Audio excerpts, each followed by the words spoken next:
तो वहीं आपको बता दें कि भारतीय जनता पार्टी के नेता और महाराष्ट्र के पूर्व मुख्यमंत्री देवेंद्र फडणवीस ने कहा कि शिवसेना के साथ कुछ मतभेद हो सकता है, लेकिन हम दुश्मन नहीं हैं।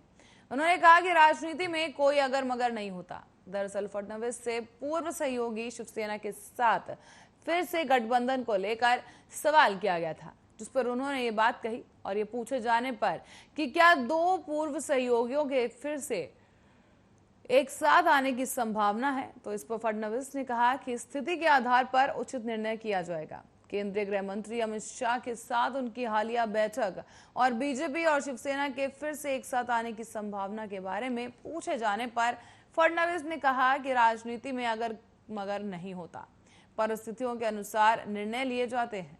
पूर्व मुख्यमंत्री ने कहा कि बीजेपी और शिवसेना दुश्मन नहीं है, हालांकि मतभेद है, स्थिति के अनुसार उचित निर्णय जरूर लिया जाएगा। फडणवीस ने आगे बताया कि हमारे दोस्त ने हमारे साथ 2019 का विधानसभा चुनाव लड़ा, लेकिन चुनाव के बाद उन्होंने उन्हीं लोगों से हाथ मिला लिया जिनके खिलाफ हमने चुनाव लड़ा था।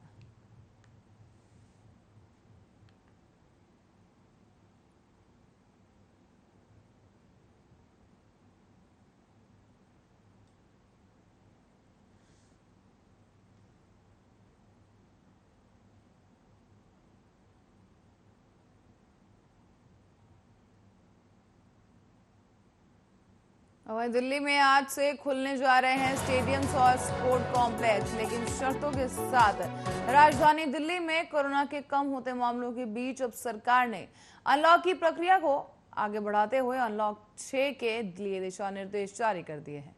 लंबे समय से लॉकडाउन से निजात पाने का इंतजार कर रहे सिनेमा हॉल और मल्टीप्लेक्स को भी इस बार राहत दी गई है।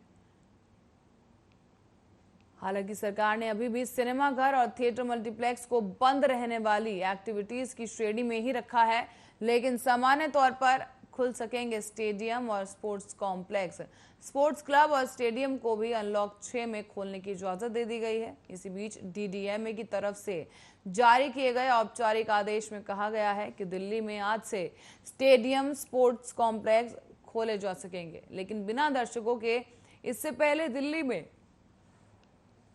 स्टेडियम और स्पोर्ट कॉम्प्लेक्स खोलने की इजाजत थी, लेकिन सिर्फ उन लोगों की ट्रेनिंग के लिए जो कि किसी राष्ट्रीय या अंतर्राष्ट्रीय स्पोर्ट्स इवेंट में हिस्सा लेने वाले हैं। ऐसे में राष्ट्रीय या अंतर्राष्ट्रीय स्पोर्ट्स इवेंट आयोजित करने के लिए, लेकिन अब ये स्टेडियम या स्पोर्ट कॉम्प्लेक्स सामान्य तौर पर खुल सकेंगे, लेकिन वहां दर्शक नहीं होने चाहिए।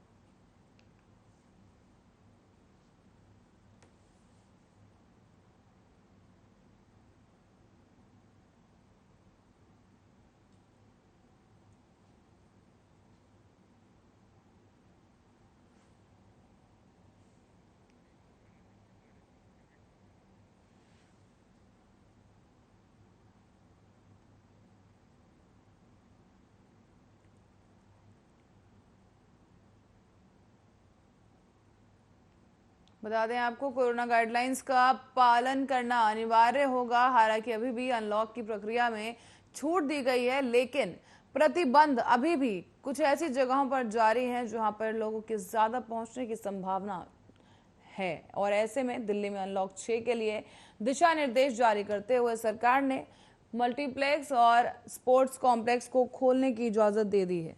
साथ ही आपको बता दें, दिल्ली में आज से ये छूट लागू की गई है और इस बीच स्पोर्ट्स और स्टेडियम्स को खोलने की अनुमति दिल्ली सरकार की तरफ से जारी कर दी गई है। हालांकि दर्शकों के लिए पहुंचने के लिए अभी भी जो स्पोर्ट्स कॉम्प्लेक्स और स्टेडियम है वहां मनाही है। सिर्फ उन्हीं लोगों को वहां पहुंचने की इजाजत है जो लोग किसी अंतर्राष्ट्रीय या राष्ट्रीय खेल के लिए या चैंपियनशिप के लिए तैयारी कर रहे हैं। इसी के साथ ही आपको बता दें, दर्शकों के पहुंचने के लिए भी प्रतिबंध लगाए गए हैं और इसके साथ साथ अनलॉक 6 के लिए ये नई पाबंदियां जारी करते हुए अनलॉक की प्रक्रिया शुरू की गई है। दिल्ली में आज से कॉम्प्लेक्स खोले जाएंगे और इसी के साथ साथ आपको बता दें, स्पोर्ट्स और स्टेडियम्स को खोलने की अनुमति भी दिल्ली सरकार की तरफ से जारी कर दी गई है। कोरोना के बढ़ते मामलों को देखते हुए लॉकडाउन के तहत दिल्ली में कई चरणों में अनलॉक की प्रक्रिया शुरू की गई और इस दौरान अब अनलॉक के छठे अनलॉक की जो प्रक्रिया है वो जारी है, जिसके दौरान दिल्ली सरकार ने अंतर्राष्ट्रीय स्पोर्ट्स इवेंट आयोजित करने के लिए जो राष्ट्रीय खिलाड़ी हैं उनके लिए स्पोर्ट्स कॉम्प्लेक्स खोले जाने की अनुमति जारी कर दी है।